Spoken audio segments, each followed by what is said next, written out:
किस तरीके से सोशल मीडिया प्लेटफॉर्म को पॉजिटिव वे में इस्तेमाल कर सकते हैं या इसके क्या क्या असरात नेगेटिव भी हो सकते हैं। अस्सलाम वालेकुम सर, कैसे हैं? जी वालेकुम सलाम। सर पहले तो बहुत बहुत शुक्रिया कि आपने यूथ के लिए टाइम निकाला और आज का जो टॉपिक भी है वो तो ज़ाहिर है आपकी तो एक्सपर्टीज़ इसमें है। पहले तो ये बताएं कि जो सोशल मीडिया हम बहुत अरसे से सुनते हुए भी आ रहे हैं और सोशल मीडिया तो मुझे ये बताएं कि अब हमारी पर्सनल ज़िंदगी में सोशल मीडिया की क्या अहमियत है। सर जैसा कि आपने कहा कि पर्सनल ज़िंदगी में क्या अहमियत है, तो मुझे लगता है कि जब से सोशल मीडिया आम हुआ है पर्सनल ज़िंदगी तो ख़त्म हो गई है। ऑब्वियसली आप देखें कि आज से चंद साल पहले अपनी ज़िंदगी को याद रखने के लिए, ज़िंदगी के वाक़यात को याद रखने के लिए डायरी लिखी जाती थी। बिल्कुल। और डायरी जो है वो आपकी सबसे ज़्यादा पर्सनल और कॉन्फिडेंशियल चीज़ होती थी। बिल्कुल। और बाज़ औक़ात तो वो आपने देखा था कि कुछ डायरीज ऐसी आती थी जिसके ऊपर लॉक भी लगा हुआ होता था। वो डायरी आप लिखते थे और उसे अपनी मेमोरी के लिए रख देते थे और बाद में ख़ुद पढ़ते थे, या बाज़ औक़ात हमने भी देखा, हमारे बड़ों ने हमें अपनी डायरीज दिखाई कि हमने लाइफ में क्या किया। अब वो जब से डायरी शिफ्ट हुई है सोशल मीडिया पे, तो वो कॉन्फिडेंशियल तो कुछ भी नहीं रहा, बल्कि ये इतना ज़्यादा आम हो गया कि इसने लोगों के अंदर एक डिप्रेशन की फ़िज़ा कायम कर दी। अच्छा, जैसे आपने बताया तो ये आपने डिप्रेशन का लफ्ज़ यूज़ किया है, तो ये डिप्रेशन जो है मतलब ये किस तरीके से डिप्रेशन का मतलब लोग शिकार हो रहे हैं या किस तरीके से ये डिप्रेशन बन गया है ये? अच्छा, मुझे लगता है कि हर एक बंदा जो कि सोशल मीडिया प्लेटफॉर्म के ऊपर अपने स्टेटस, वीडियोस और कंटेंट को लगाता है और चंद ही सेकंड्स के बाद वो ये देखना शुरू कर देता है कि मुझे कितने लोगों ने लाइक किए, कितने लोगों ने इसके ऊपर कमेंट किए और कौन कौन इसको देख रहा है।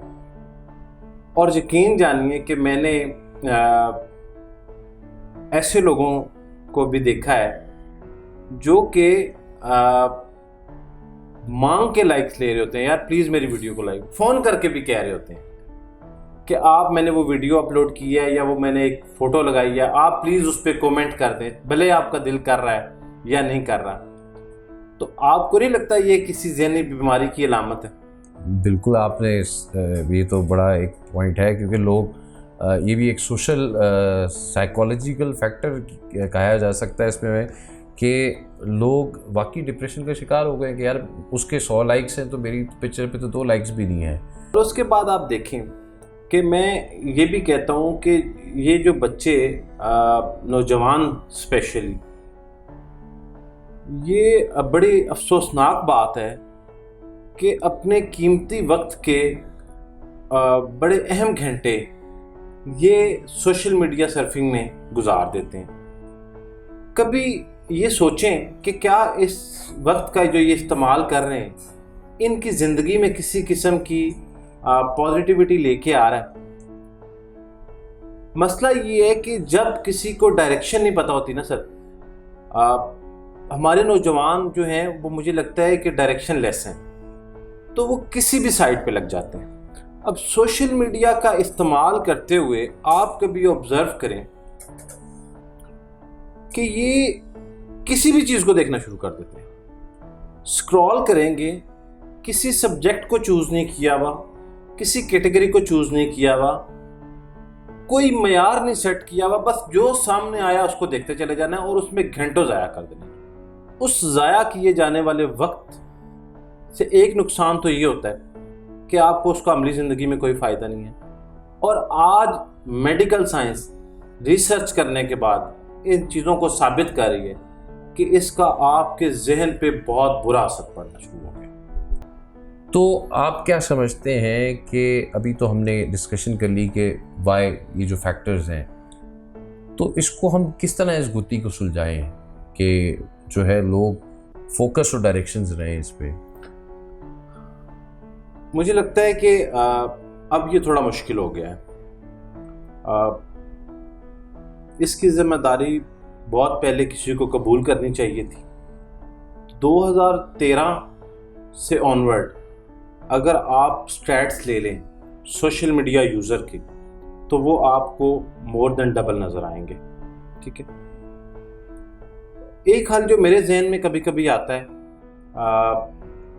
वो ये है कि अगर हम डाटा को, जो कि बुनियादी चीज़ है सोशल मीडिया को ऑपरेट करने के लिए, इसकी कीमतों में इजाफा कर दें तो लोग शायद इसको ज़रूरत की हद तक देखना शुरू कर दें।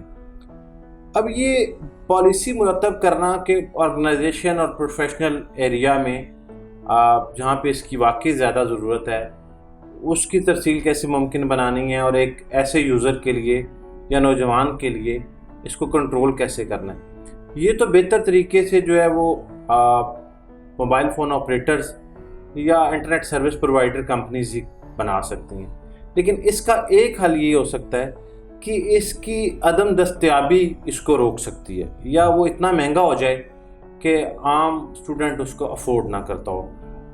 अनफॉर्चुनेटली हमारे पाकिस्तान में बहुत सारे ममालिक से डाटा की कीमत जो है वो बहुत कम है, बल्कि आजकल तो आपको पता है कि शायद 150 रुपये में आप पूरा वीक गुजार जाते हैं।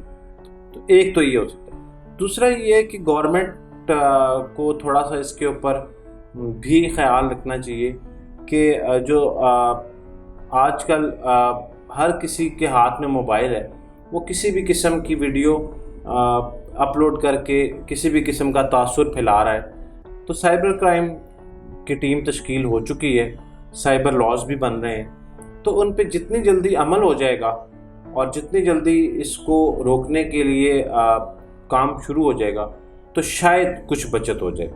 बस सूरत दीगर तो मुझे लगता है कि ये मुआशरे में तबाही का बहुत बड़ा ज़रिया बन रहा है। खैर, क्योंकि हमारे प्रोग्राम का वक्त अब ख़त्म होता जा रहा है, तो आप नीचे दिए गए ईमेल एड्रेस पे आप अपनी राय हमें दे सकते हैं, कमेंट्स में अपनी राय दे सकते हैं। और अगर आप इस प्रोग्राम का हिस्सा बनना चाहते हैं, आप किसी चीज़ में एक्सपर्ट हैं, आप अपनी करियर या पर्सनल डेवलपमेंट से रिलेटेड किसी टॉपिक को आप चाहते हैं कि हम यहाँ डिस्कस करें, तो ज़रूर हमें ईमेल करें। तो अपना और अपने प्यारों का बहुत ख्याल रखिएगा, क्योंकि आजकल आपको पता है एक वबा है और वो वबा फैली भी है, तो उसमें मेन चीज़ ये कि हमने ख्याल रखना है। तो अपना बहुत सारा ख्याल रखिएगा। फिर नेक्स्ट प्रोग्राम में नेक्स्ट गेस्ट के साथ और एक नेक्स्ट प्रोग्राम के साथ आप हाज़िर होंगे। अल्लाह हाफ़िज़।